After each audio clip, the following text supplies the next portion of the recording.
ABN Marathi news मध्ये आपल्या सर्वांचं स्वागत आहे। ताज्या बातम्यांसाठी एबीएन मराठी न्यूजला सबस्क्राइब। अखिल भारतीय सफाई मजदूर काँग्रेसचा महामेळावा कंत्राटी पद्धती रद्द करण्यासह देश पातळीवरील विविध समस्यांचे करणार चिंतन।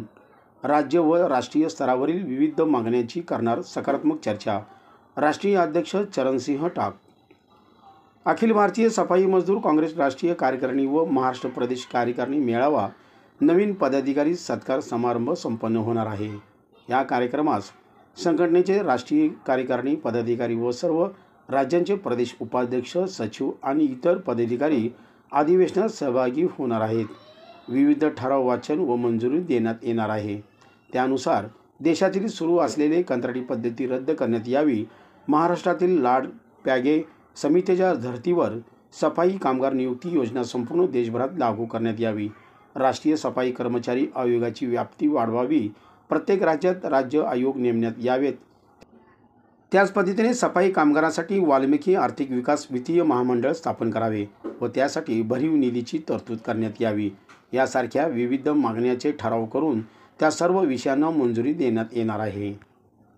चरणसिंह टाक, राष्ट्रीय अध्यक्ष अखिल भारतीय सफाई मजदूर काँग्रेस। आमच्या राष्ट्रीय पदाधिकाऱ्यांची एक बैठक आणि राज्यातील प्रमुख ज्या राज्यातील लोक आलेले आहेत त्यांच्या पदाधिकाऱ्यांची उद्या आम्ही पोलीस हेडक्वार्टरच्या या हॉलमध्ये अलंकार हॉलमध्ये एक बैठक एक संमेलन किंवा आपण असं आपल्याला असं म्हणता येईल की राष्ट्रीय अधिवेशन आम्ही या ठिकाणी आयोजित केलेलं आहे। मध्ये नोकर भरती होऊ शकते। मग सफाई कामगार हा एसेन्शियल काम आहे, अति आवश्यक काम आहे, याचीही नोकर भरती झाली पाहिजे।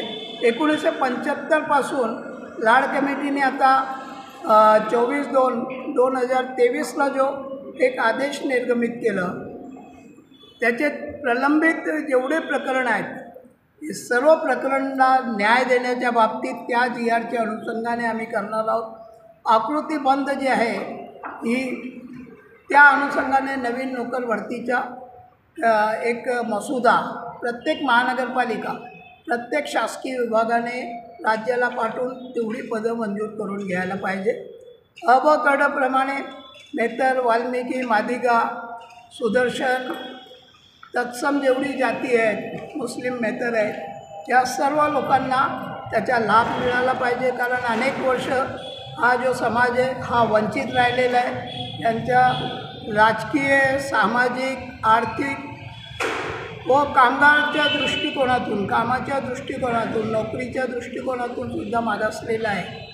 तेव्हा यांची सोशो इकॉनॉमिक या स्थितीवर यांना जे आहे अबकडचा लाभ दिला पाहिजे हा उद्देश आहे।